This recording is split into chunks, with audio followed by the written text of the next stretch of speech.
Good evening, ladies and gentlemen. I'm Ryan Bijan, host of Cowtown Movie Classics, and we are celebrating the spring season with a notorious British film from 1973. It was once called the Citizen Kane of horror movies. It is the original Wicker Man, with an incredible cast headed by Edward Woodward, Britt Ekland, Ingrid Pitt, and of course, one of the masters of horror, Christopher Lee, in a performance he considered one of his personal favorites. Joining us tonight is a veteran film historian, author. He also happened to be a very close friend with Christopher Lee. Please give a warm welcome to Mr. David Del Val.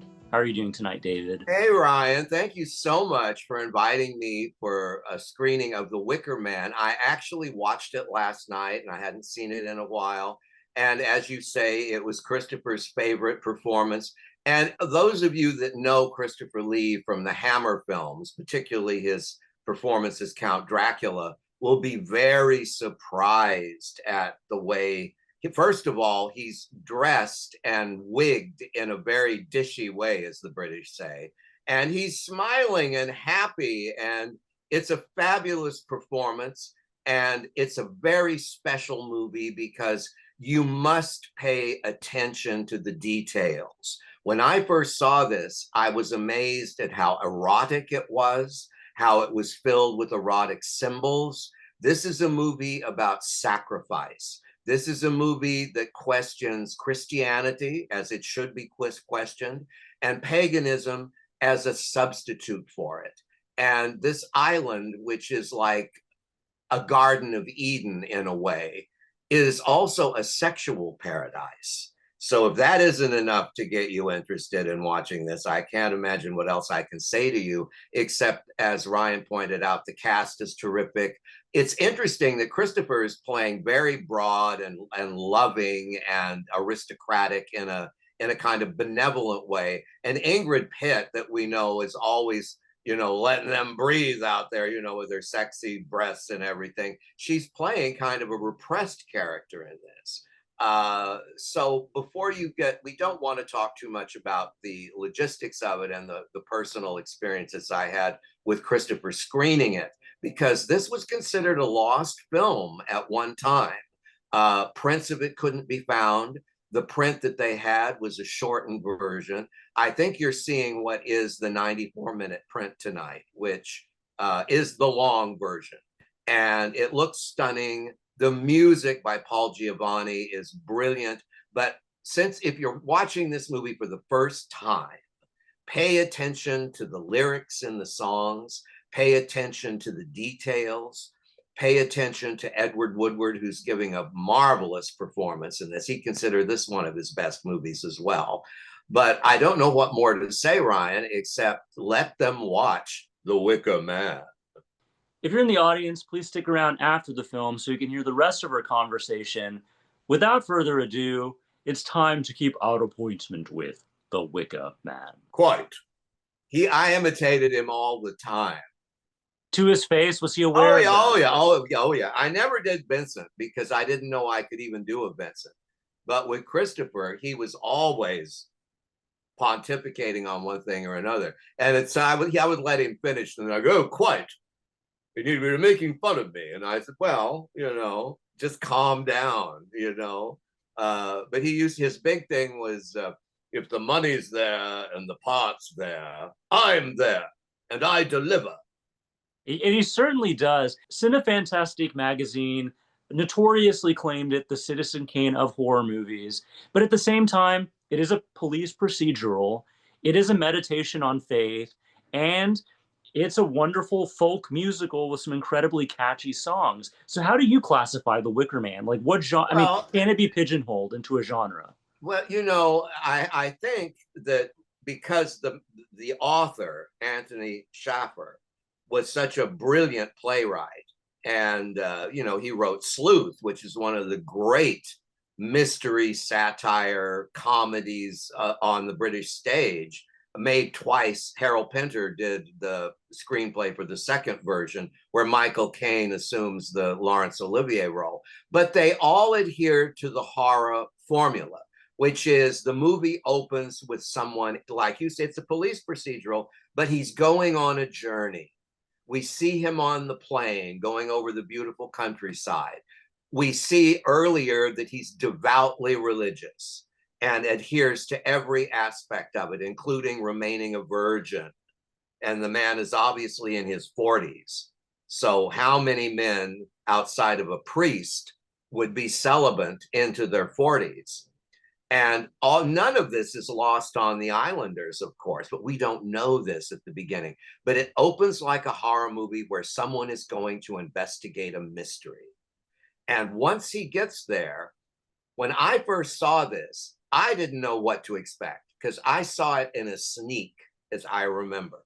They screened it for the Academy of Science Fiction, and they didn't tell you anything about it. So the minute Howie, the Edward Woodward character, gets to the Green Man, he checks in and he realizes that everyone there is kind of off. And they're all kind of like the landlord's daughter, Willow. And think about her name because it has to do with trees and, you know, regeneration. He goes out into the yard and people are copulating all over the place. And you see Lord Summerisle looking at two snails having sex. I had what is going on? And the trees are cut in the form of penises. All that, you know, you're looking at this and you're trying to kind of grasp what you're looking at, what is going on. And of course, the island itself is so beautiful. It does invoke the Garden of Eden, but with serpents. And I was lucky enough to know not only Ingrid Pitt, but there are two character actors in The Wicker Man. The bartender, the father of Willow, is played by Lindsay Kemp. And Lindsay Kemp was a gay icon in the British world of show business because he created his own theater company. I saw his version of Salome with an all-male cast headed by Waddick Shabal, who became a close friend of mine, out at a theater called Chalk Farm Road in England. And I met Lindsay. And Lindsay would do drag, and he was working with Ken Russell. He's in a number of Ken Russell movies. So Lindsay's quite a character, and he's playing it very butch in The Wicker Man. Now, the other character in it, also gay, was Aubrey Morris, whom you movie buffs may remember from Stanley Kubrick's A Clockwork Orange. He plays the keeper of the graveyard, and he can't stop smirking. And when I met this guy, I met him in a pharmacy where he was getting a prescription. And he's the only one of the actors, maybe one of two, that I wish I had not met in person. Oh, because no. he was just a nightmare to know. He was like, well, I can't really go into a lot of the stories, but I got to know him pretty well. And he could be very naughty. Let me just put it that way. And if you see how he looks and everything, it was a handful to deal with him. But he remembered The Wicker Man being he said it was a very difficult shoot from his perspective because they were on that island. And I guess the weather wasn't quite what they wanted. In fact, you're supposed to think it's summertime because a lot of the shots are sunlit, but apparently the weather was very cold.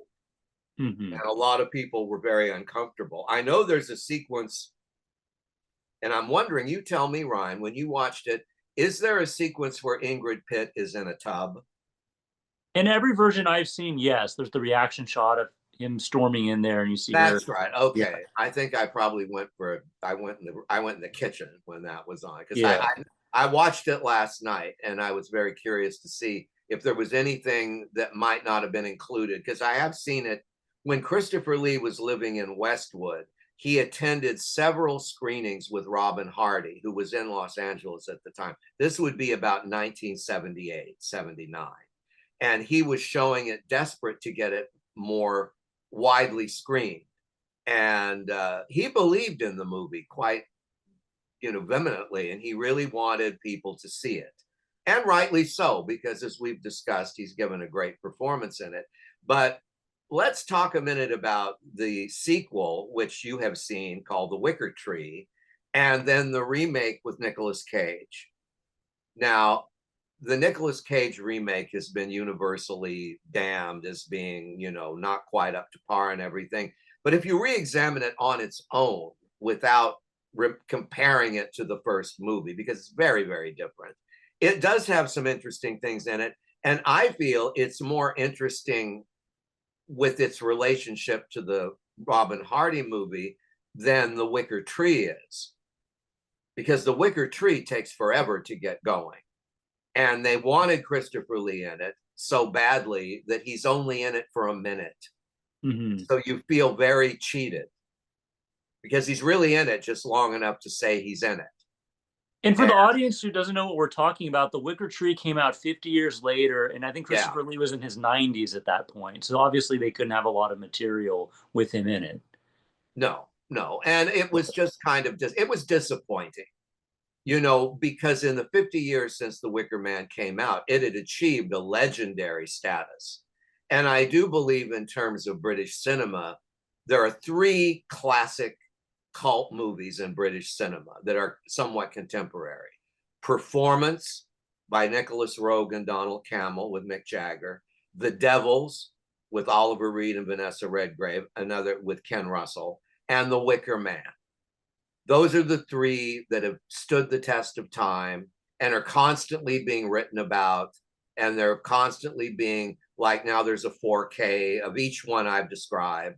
And there have been, from DVD, in fact, from Laserdisc to DVD to Blu-ray to, you know, whatever the next format will be. So though The Wicker Man is an established classic now. And for people like me that were there at the beginning, you realize what a long journey it's been, because the movie was considered lost at one time. And I remember Christopher telling me a story that Ingrid Pitt, who was a very naughty, naughty lady, very much believing in, shall we say, the casting couch. So apparently Ingrid had had a fling, a relationship, a moment with the head of EMI, or one of the bigwigs involved with British Lion, and their relationship soured. And Christopher said the print was buried somewhere because of Ingrid. She absolutely bloody sabotaged our film. And I've never heard that. I noticed in what you brought up, the double issue of Cinefantastique, which was a beautifully put together genre magazine that sadly isn't around anymore, by the late Frederick Clark.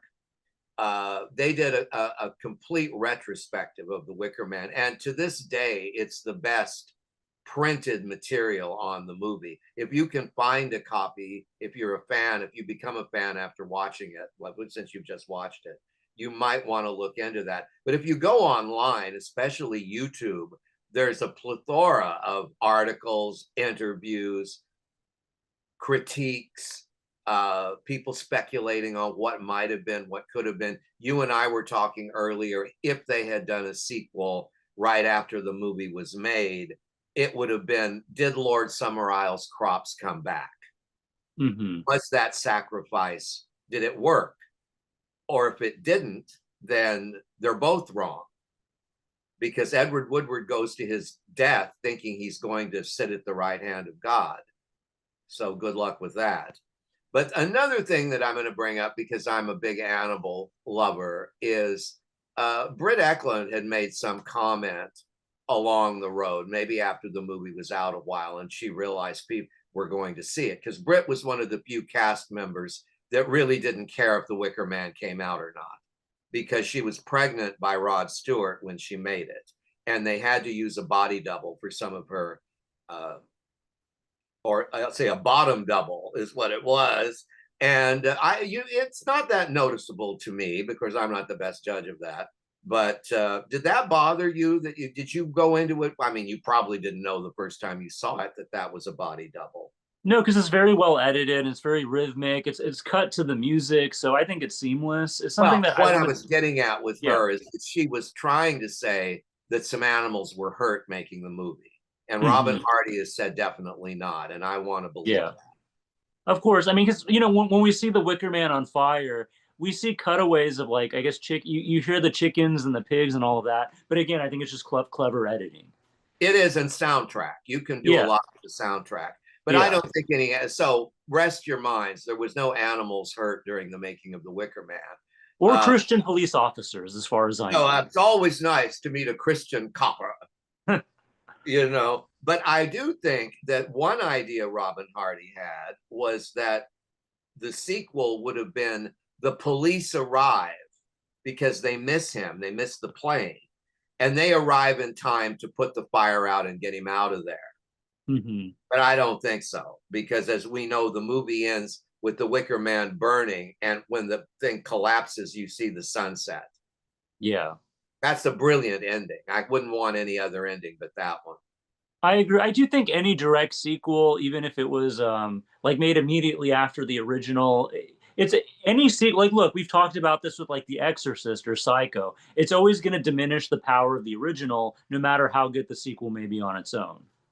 Well, I think you can build. Having just watched The Exorcist for another project I'm working on. I'm on a documentary about William Friedkin and The Exorcist and cruising, and I got that thanks to you. You're From welcome, David. when I did a similar thing like I'm doing now with you for the Wicker Man, I did one for William Friedkin's Cruising, which is the most viewed of any of these I've done for you. And the result is I got a job on a documentary as one of the talking heads because they liked what they heard on that. So I'm always glad to do these. But with the Wicker Man, I do think that because of the religious aspect of it, which is really what it's about religion, it's about sacrifice. I think sacrifice in both instances. Father Marin sacrifices his life. Damien Karras sacrifices his life for Reagan. And Edward Woodward reluctantly, with great protest, gives his life for the orchards on the Isle of Summerisle. Mm-hmm. So it is similar in a way. And Absolutely. and we should mention in more contemporary times, not a sequel, but a movie that leans heavily in the material of The Wicker Man is Midsummer. Mm-hmm. Which I still have not seen. I've seen the original. I'm good with that. Yeah, well, Midsummer has the same idea of luring someone to a pagan place and then sacrificing them. Mm-hmm. But the people that made it were well aware of the Wicker Man, Of and course. the director made in every interview said, yes, we were all influenced by it, but this is a very different script, this is a very different take. But I didn't care for it that much because, like the remake of The Wicker Man with Nicolas Cage, and it was directed by a woman, so go figure, it takes a feminist slant. Mm-hmm. And the Nicolas Cage one is all about that. The cult is a group of women that really don't have much use for men. Mm-hmm. And Midsummer is the same way. If you haven't seen it yet, I won't tell you, but all I can say is her boyfriend should have dumped her, and it would have been a trailer. It wouldn't have been a movie. He just should have, when he saw that woman, he should have run for the hills. Yeah. But once again, I just think that what makes this such a classic film is that it was made with real imagination. It was made under very difficult conditions, but with a cast of, I mean, what a dream cast. Everybody in it is perfect. Even the people, I think Paul Giovanni, who did the music, in an interview said all of the people that are singing in it were part of his musical group. The man who sings the song by the Maypole, he's got a great voice. He's just not some teacher that comes out and does it. I mean, they all are. And in the Green Man, when the musician is strumming on the guitar and thumping because Willow is now deflowering this beautiful young blonde laird that the first time we see Lord Summerisle, he's indoctrinating a young man into sex. Mm-hmm. This is in the first 20 minutes of the movie. But can you imagine? I was just remembering for this interview when I first saw it, and I hadn't talked to Christopher. We didn't know anything about it. It was just a sneak preview. And I remember with my friend Bob Sherrill, the late Bob Sherrill, who was a great film collector and historian who died much too soon. We walked out and he was going, "What did we just see? All that sex, all that kind of, what a wild movie." And we talked about, we couldn't believe that it wasn't getting wider distribution. But I think if one goes back, and I remember it sort of, 1973 was permissive, but The Wicker Man was still a bit of a shock. I mean, there's nothing in it that's pornographic, particularly. I noticed in the print that we have, the final cut, when Howie goes out into the yard in front of the Green Man, all of the sex, all of the couples that are copulating, it's shadowy. I don't think you see anything that would make it pornographic, do you? No, I don't think so. But again, it's a different time period. And I'm curious too. So you were there at the very beginning when they were still looking for distribution along, we were with Christopher Lee and Robin Hardy at that time. So do you remember sort of when did this reevaluation come about that, okay, it's one of the great horror classics. It's up there with The Shining or The Exorcist. Around what Well, time I was can this? tell you exactly Yeah. how that worked, because remember in 1973 there was no internet, but there was a vast network of horror fans that were all reading Cinefantastique, that were reading Fangoria, that were reading, we were going to conventions, we were going to screenings. It was a very hands-on kind of fandom. And the minute Christopher Lee is out there, promoting his new movie in a way that he never did this for Hammer. I used to criticize him, and I was one of the few. Bill Kelly was the other one, who was a good friend of his as well. It was like me, a writer and film historian. Bill Kelly said, "How dare you talk down or badmouth Hammer films? You wouldn't exist without Hammer films." Because he was going, "Oh, well, Devil a Dog." Well, and he was even at a production company that was making Dennis Wheatley adaptations to The Devil a Daughter, was the bidding of Charlemagne and Nothing But the Night. But sometimes in interviews, Christopher Lee would kind of downgrade the Hammer Draculas. And, of course, I know them well, and so do you. And they're not perfect, but they are beloved. And let's be quite honest. I said this to Christopher in 1978. I said, if it weren't for the horror of Dracula, you would not be Lord Summerisle. That's true. Because Anthony Shaffer told him, I would go across town on the tube to see the new Hammer film. They were fans, he and his brother Peter. Huge fans. So was Robin Hardy. They saw all the Hammer movies, as did I, as did you. And we loved them. And I'm now that I'm older, of course, and I look back on them, I see their flaws, but it doesn't matter. I still love them.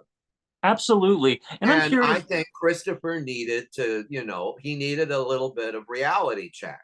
Right. And towards the end, he knew. But see, that's one of the benefits in him living into his 90s. Well, look at that too. You look at his career. When he was in his 80s, he was starring in Peter Jackson's Lord of the Rings trilogy. He was in the Star Wars prequels. I mean, these are major Hollywood filmmakers like you who grew up with the Hammer horror films. He would not have Tim Burton in Sleepy Hollow. He would not have had that longevity had it not been for Curse of Frankenstein, The Mummy. No, but you got to remember when I first met Christopher and he hadn't made the movies you just mentioned. Yeah. Know what he was bitter about? I can't believe it. I was related to Ian Fleming. I should have been Doctor Who. Dr. No, sorry. Yeah. Dr. No. The fact Christopher Lee did not get cast in the first James Bond was a real point of contention for him. Even though he had already done up until he did The Man with the Golden Gun. Right. And I will tell you now that I'm reminding myself, The Man with the Golden Gun, he promoted the hell out of. He took that gun and would take it apart and put it together again on every talk show in that period. And he did the same thing with The Wicker Man. But to his chagrin, The Wicker Man, he didn't get invited on the same shows he did with the Bond movie. That's a whole different That's Yeah. a level a little higher, you know, the Bond franchise. But Hmm. sadly, I mean, I like it, but it's not one of the great Bond movies. I enjoy it. I think it's fun because of Christopher Lee, Roger Yeah, Moore. yeah, and Hervé Yeah, Villechaize. of course. But you know, I think the Connery Bonds are very hard to match. I mean, they are perfect for me. I mean, Goldfinger, From Russia with Love, but that, and now I'm remembering something else. Ray Bradbury gave him a first edition of Something Wicked This Way Comes.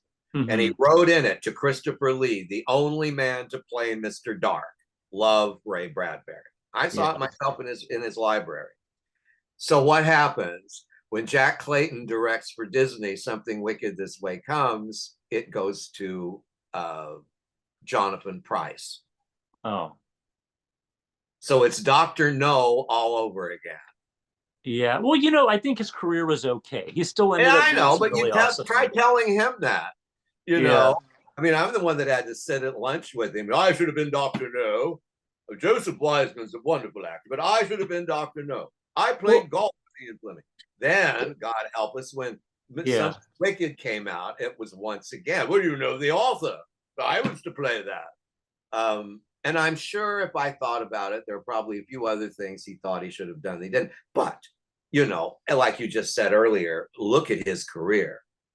Hmm. And if you've seen that moment at the BAFTA Awards where Tim Burton introduces him before he died, and he comes out, and of course everybody is like teary-eyed and everything because he's frail, he's not got long, but he's beloved. And Hmm. he did make movies right up until the very end, as far as I can remember. Of course, and we're horror fans, so we see Christopher Lee. He is the last. He really is the last of his kind in this lineage that dates back to Lon Chaney Sr., Bela Lugosi, Boris Karloff. I mean, really, Vincent Christopher Price. Lee, Vincent Price, Peter Cushing, his contemporaries, John Carradine. So, like, Christopher Lee really was the last survivor of his kind. Well, I recommend, since you just said that, our fans listening should go rent or buy House of the Long Shadows, Hmm. where you can see Christopher Lee, Vincent Price, John Carradine, and Peter Cushing. And Hmm. in fact, Canon Films, that was an old-fashioned movie. I did the audio commentary for it for Kino Lober. That was the last old-fashioned movie with old-fashioned stars with an old-fashioned script that Mike Armstrong put together from an old war horse called Six Keys or Seven Keys to Baldpate. That's Hmm. been filmed a dozen times, and opened the door for all these old character actors to come back for one more curtain call. Yeah. One And last ride. yes, but The Wicker Man, I'm so glad we watched it because once again, I mean, it is it's not a perfect film, but it certainly lives up to what Cinefantastique was saying about it. I mean, I don't know if it's the Citizen Kane of horror movies, if there is such a thing in the horror genre. But it's up there with The Exorcist, I believe, Hmm. and Night of the Living Dead, and Psycho. Because remember, Psycho is one of the landmark movies. Everything made in 1960 after Psycho is influenced by it. Uh, Right.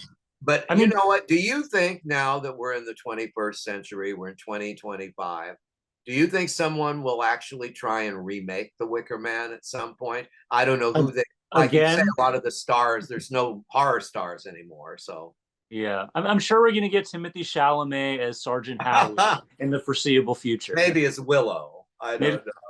I mean, I could see someone actually, now that you mention it, if you were going to redo it, I could see someone like a Cillian Murphy being Lord Summerisle. I mean, there are some interesting character actors out there. Well, if he doesn't, you know, I told you earlier that Anthony Hopkins would probably have been a good fit at one time. Oh, no, absolutely. Now, I want to ask you this question before we close out because I'm curious. Now, you've gone on record, you've spoken a lot, of course, about your friendship with the late Vincent Price, but how did you meet Christopher Lee in the first place? How did this come about? I met Christopher Lee in London in 1979 or 8 at a John Player lecture. Now, those of you from the UK will know perhaps what a John Player lecture was. But if you go online, they filmed a lot of them. Every director, author, writer, star in the UK and visited. It was kind of like Actor's Studio with the guy that's so pompous with the glasses. I can't think of his name. So it's the same thing. So at the point I was in London, they were honoring Christopher Lee with the John Player lecture. Mm-hmm. And then they were screening The Devil Rides Out afterwards. And I missed a trip to Ireland because if I'd known I was going to know him in LA, I would have gone to, no, it was important I was there. So I went to the lecture, which was like 2 hours, and he talked and talked and talked.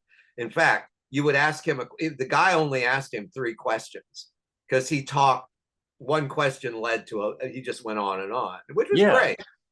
And at the end of it, he said, I have 14 films on offer. Fairly full of himself, just like I would know he would be. So afterwards, he's coming off the stage, and it wasn't, no one was mobbing him, but it was a full house. And he was walking down the aisle to go into the lobby. And when he passed by my seat, I got up and I went behind him. And so we walked out into the lobby with me behind him, and I'm way shorter than he is. It looked like, Vincent Price and Peter Lorre, and Tales of Terror. And he turned around and he was wearing that same plaid jacket that his wife tried to burn it. He said, no, that's my favorite jacket. And he, so what? It's his favorite jacket. Doesn't he wear that in The Wicker Man? Is that the same jacket? Oh, yeah. Oh, he wore that, honey. He wore that in Curse of the Crimson Altar. He wore that. Yeah. He's worn that to death. He wore it in Nothing But the Night. He wore it in dark places. Okay. Yeah. He wears that jacket. You can't take it off. I think he was buried in it. No. So he turns around and there I am. And he goes, oh. And I said, I just want to tell you, I'm a huge fan. And I started talking. But what impressed him was that I could talk about his movies and what he did, and he loved that stuff. I didn't realize how much. And so I remember shaking his hand. And this is the same way back in high school I met Vincent, except I'm in the lobby of the John Player lecture. And I said, well, I hope I see you again. And he said, I'm quite sure we will meet again. Quite nice knowing you, blah, blah, blah. And he gave me a way to correspond with him. Isn't that weird? Yeah. And then I come back to LA and he moves to Los Angeles about a year later. And I see him all the time. Mm-hmm. And then he came to my house and we took pictures. And but I met him in London. Wow. Now I wonder, should I have just gone to Ireland? I would have run into him in it. But no, I do believe it's like the butterfly effect. If I had not gone to that lecture, we wouldn't have had the connection. Right. And he's kind of like, if you've met him when he was in England and you're in California, that has a little bit of cachet to it. Mm-hmm. But I do remember that when he lived at the Wilshire Hombley, one of my great moments, I was good friends with Martine Beswick, who was also in Hammer Films. She was Dr. Jekyll and Sister Hyde, 1 Million Years BC, and so on. And she was a Bond girl. She was in both Thunderball and From Russia with Love. She's one of the gypsies as the cat fight. And she was not married, but living with John Richardson, who Christopher Lee had done She with. So one evening he says, why don't you bring Martine over for drinks? And so we did. Mm-hmm. And so we go up to his apartment and we have drinks. And I wish I could remember everything we talked about, but it was just great. He was a wonderful man. And, watching The Wicker Man again, I'm so glad he has Lord Summerisle, because it really defined his career. And he realized that how important it was. And maybe, like you said earlier, maybe the fact that both Anthony Shaffer and Robin Hardy reminded him that when they were lads, they saw all the Hammer films. And that's what made them, because they wrote that part for him. Mm-hmm. When they were putting it together, there was never any other casting consideration. Yeah. And he knew that. But And at look, that time, when he was at the John Player yeah. lecture, I'm remembering now, he was over the moon that he was in a Western. He was in Hanny Calder with Raquel Welch. Mm-hmm. And he's very good in it. He plays a gunsmith, a British gunsmith. And he was saying, Peter Cushing wants to be in a Western, but I beat him to it. Mm-hmm. And I thought, well, God, is it a competition between you two? I'm in a Yeah. Western and you're not. I wish Peter had done a Western now. He could have. That would have been an interesting take for him. And I'm curious too, because you were close with Vincent and Christopher around the same time. Did you ever have lunch with them both? Did you see them No, interact? no, Yeah. no. No. Vincent was very busy. At the time that Christopher was living in LA, Vincent was doing mystery on the Mm-hmm. East Coast. And he was always busy because, unlike Christopher, Vincent had art, he had cooking, he had the East LA Museum, he had commercials, and Coral, he was married to Coral Brown, and she was like, let's do play. He was doing Oscar Wilde. Vincent was much busier. Christopher Lee had a lot of free time when I knew it. I took him, I mentioned this, I just did a documentary on a club in LA called Studio One Forever, which is out now. You can rent it, Studio One Forever. And I don't know if it's left in, but amongst the celebrities that I took to this gay discotheque was Christopher Lee. Mm-hmm. And I have to tell you, the night before, I call him up and I go, now you're coming with me tomorrow. We're getting together at 8:30 out in front of the pier in Santa Monica. And he goes, well, quite. I do think I'll bring my wife. I said, no, I don't think you should. This is boys' night out. And I have to tell you, it was hysterical. He goes into the club and it's all thump, thump, thump, it's disco, and the guys are all in tank tops. He looks at me and says, he goes, well, David, I have to tell you, the gay community, you lads seem very fit. I think that's a good note for all of us should stay fit. I try and stay fit. I fit right in. I go, you bet you do. And I had so much fun with him because we went to the back lot, which was a kind of kind of a nightclub. It wasn't like the guys were dancing. Mm-hmm. But I took him through it. I showed him the whole thing. And what's ironic about it is later on, he would go up to Sonoma County and make a movie with Richard Benjamin called Serial, where he then had loosened up enough. He was playing a businessman by day and the head of a gay biker leather gang at night, Mm-hmm.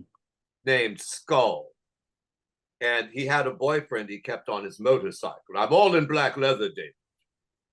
Very, very black leather.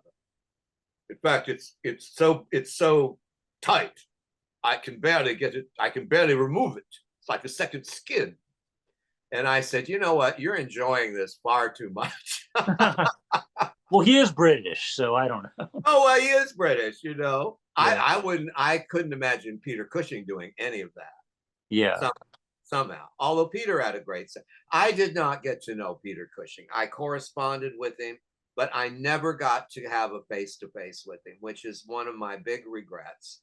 So I know you worked with Canon Films. I guess House of Long Shadows. This was before you started working with them. You weren't on Yes. set for that. No, I wasn't on. That was shot in England, but I Yeah. knew Michael Armstrong lived with me, who wrote it. Jenny Craven and I worked on projects together, who produced it. Mm-hmm. And Peter Walker and I did an on-stage Q&A for House of the Long Shadows at the Egyptian Theater, which is on YouTube. Mm-hmm. So I knew I knew John Carradine. I knew everybody involved in it, except Desi Arnaz. Mm-hmm. And I have to tell you, at one screening that Vincent was at, it's weird that they both didn't turn up for that in LA, but mm-hmm. I guess, I don't know what the situation was, but it was so long ago. But Vincent defended Desi Arnaz's performance. Now, he's not bad. It's just Mike Armstrong had written that screenplay to be a send up of 1930s Art Deco musical. He wanted the two young leads to be Ruby Keeler and Dick Powell. Mm-hmm. He wanted that kind of, stylized. He wanted British actors that were like young Colin Firths. And Mm-hmm. Desi Arnaz Jr. is not remotely like, he's miscast. He's miscast. Right. But aside from that, Vincent liked him enormously and thought he was okay. I don't think the movie's terrible. I mean, how can I? Because when Mike wrote it, whatever's wrong with it's the script, But what in fact he's still around, Mike. I haven't seen him in years and years. If I ever can go back to England one last time, I hope I can run into the surviving people of all we've been talking about. Well, who knows who's going to be left, Right. So, David, thank you so much for your time. Do you have any other closing thoughts on The Wicker Man or your life in general? Is there anything else that the movie? Well, I've lived long enough that all of the movies that I loved, all the horror films that we've been trying to champion over the years, are all getting a second life on Blu-ray. Mm-hmm. There are so many movies that I thought would be just forgotten. Some of them maybe should have been. For example, Mike Raven, who was in Lust for a Vampire for Hammer and was kind of like being groomed to be a horror star. It never happened. But he did two other vanity movies called Disciple of Death and Crucible of Blood. Those are now 4K with extras, 2-disc sets. It's amazing, So I think it's great that it seems like anything that was made in the 70s and 80s, 60s is revered, but the 70s and the 80s and even the 90s, any horror film or slasher film made in that period is not going to get lost. Mm-hmm. They're even looking for films of Vinegar Syndrome and Severon. I've worked for both of them. In fact, I just did a commentary for Craze with Jack Palance, and that has a lot of British stars in it, a Herman Cohen production, and Jack is outrageous in that, and it's put in a 3-disc set. And the other movie besides Craze is that Mike Raven movie, and then another one I've never heard of. So, and these are Blu-rays, and I'll probably do some more. I'm doing a Sal Mineo Thursday, which for Kino, but I just did Xanadu and The Amorous Adventures of Moll Flanders with Kim Novak and Richard Johnson, with a cast of the who's who of the British film world, everybody, Angela Lansbury, George Sanders, Peter Bull, Michael Holdren, they're all in it. And so it's never ending. I'm very lucky that I'm one of the few, from that period that is called upon to, comment on all these movies. And then of course I've done a number for you. And absolutely, yeah. I'm so glad this is, what we're doing is preserving memories. Mm-hmm. And I'm glad to do it because, the time will come when I won't be around, and these will. So it's your legacy. I look at it now as legacy, I suppose. But we certainly don't have to look far for Christopher Lee's legacy. And I hope everybody enjoys The Wicker Man. It's the right version to see. And Robin Hardy even said at one point, maybe the shorter version is the best, because audiences want to cut to the chase. Let's get right into the movie and get going. And I don't have a problem with that. While because of DVD, because of the resurgence of all these boutique labels and all these extras, I'm constantly being hired as a bullet point, because they see me on there. They know I'm going to talk about something that's not in the film or something. So they want that. They will go to film labs and try and uncover movies that were so awful they left them in the lab, and they will take I could tell you, I wish I could think of the title of a couple. There's a couple that are, I think it's Severon that does this. They'll put out a box set of 4 movies you've never heard of. Like they did like Lady Frankenstein with Joseph Cotten, which is a fun movie, Mickey Hargitay. And then they put 3 movies that were left in the lab because they were so god awful. And they get them out and they brush them off and they make a 4K out of them, and there they are. But you Yeah, know what? In a way, it's kind of good to look at them, because the one certainly. thing that I think everyone is fascinated with is looking at the way movies were made in the 1970s. The choices, the censorship, the lack of censorship, the beginning of the slasher film. Because remember, in Britain, they started making those Santa Claus. Edmund Purdom, who had been the Egyptian back for Arwood Hawks, he's doing these sleazy, he directed one, these sleazy Santa Claus ripoffs where the Santa Claus is a serial killer. Hmm. So it's all out there, you know. I just watched Deathline, aka Raw Meat, which has a cameo of Christopher Lee with Donald Pleasance.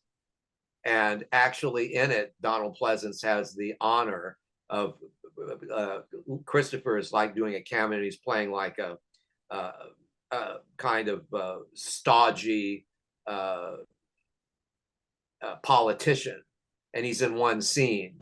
And Pleasance looks at him and turns around and goes, "Oh well, fuck off." And I thought, oh my God, Christopher Lee gets someone tells him to fuck off, and it's Donald Pleasance. And Yeah. what's ironic about that is Donald Pleasance was cast in Halloween by John Carpenter after Christopher Lee turns it down.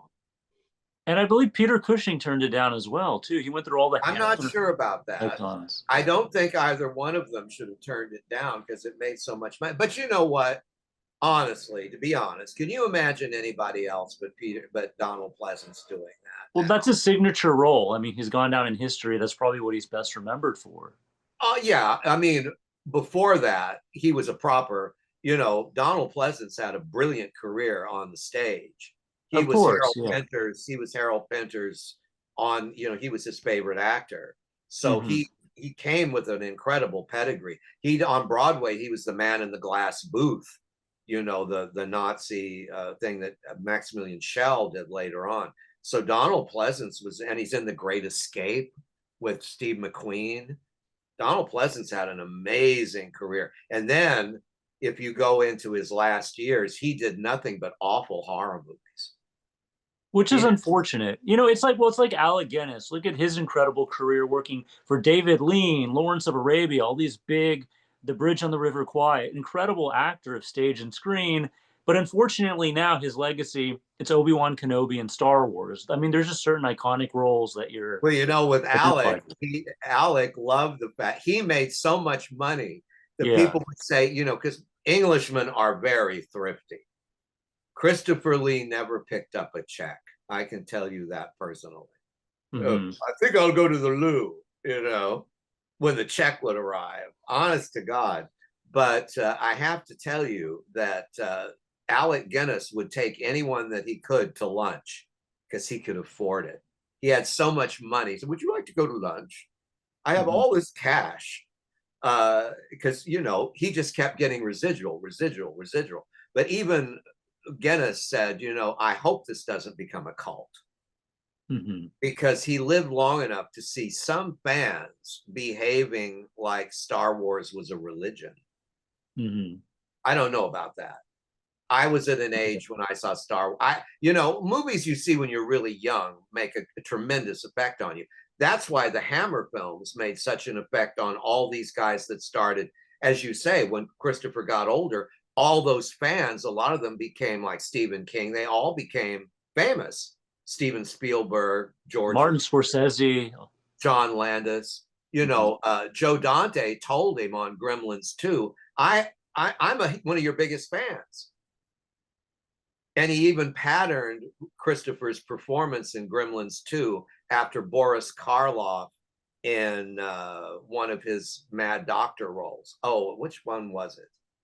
I think it was The Devil Commands or something. Hmm. So, and of course, Christopher was great friends with Boris Karloff. You have to remember that early in Christopher's career, he did a movie called Corridors of Blood, which was like 1958. So Christopher knew Boris Karloff from the 50s. He even was in an episode of Colonel March of Scotland Yard. Hmm. So, you know, and I don't think Peter Cushing knew Karloff the way Christopher did. Then they were neighbors in Cadogan Square. So Christopher had a lot of background with the horror genre before he became a horror actor. Hmm.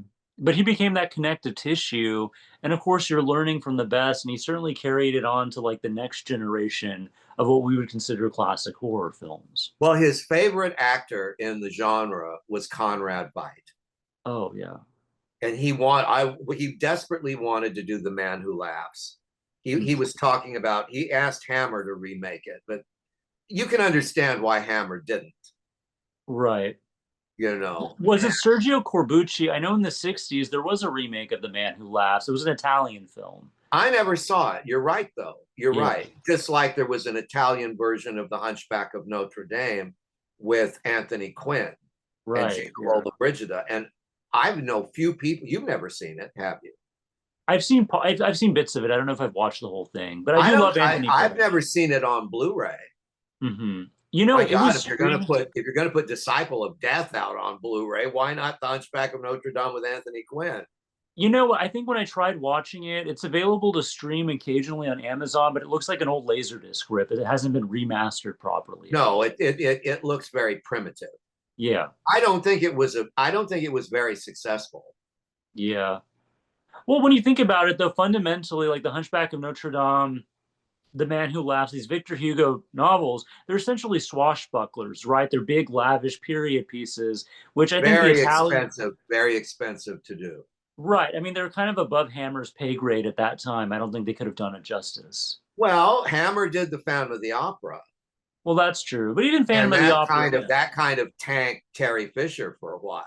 Yes, which I love that film. I'm a I huge love it too. And proponent. Michael Goff, we never talk about Michael Goff, but he's fabulous. They're all gone though. All these, Michael Goff and Donald Pleasance and Anton Differing and Reggie Nalder and John Carson from Plague of the Zombies and Michael Ripper. What would Hammer be without Michael Ripper? And Yeah. Christopher got to introduce him at a fan event, and it was wonderful because Michael was the most modest, unassuming of actors. And Mhm. Christopher Lee introduced him as, he said, "Well, you know, I'm considered a Hammer icon, but it's kind of a misnomer because Michael Ripper is the face and heart of Hammer," which made Michael cry, you know. Well, so, I mean, Michael Ripper probably was. He was the one actor who appeared in more Hammer films than anyone Oh, else, if I'm not mistaken. absolutely. Yeah. Barbara Shelley for the ladies was in a number of them. Yeah. Uh, I'm very glad that Christopher got to do a lot of audio commentary on the Hammers. The Hmm. one he did on Dracula, Prince of Darkness is really funny because Barbara Shelley keeps saying, "Look at you, Christopher. No wonder you're an icon. No wonder." And Francis Matthews apparently could do a spot on Cary Grant impersonation. Hmm. Hello, hello, hello, Judy, Judy, Judy. And Yeah. so he would break Christopher up. Yeah. But no, I mean, it's wonderful. I'm really glad we watched The Wicker Man because it was great to see Christopher laugh. It was great to seeing him looking so healthy. And that wig of his, he just looked outburst. I showed you that autograph he gave me. Outburst from The Wicker Man and Christopher Lee. Well, David, honestly, it's always a pleasure getting to hear from you, getting to listen to your stories, and I'm glad we're able to continue having these conversations. Absolutely. Well, I look forward to the next time. And until then, we all have an appointment with the Wicker Man. All right, David. If you're in the audience, I hope you enjoyed tonight's conversation as much as we had having it. Once again, I'm Ryan Bijan. We'll see you next time.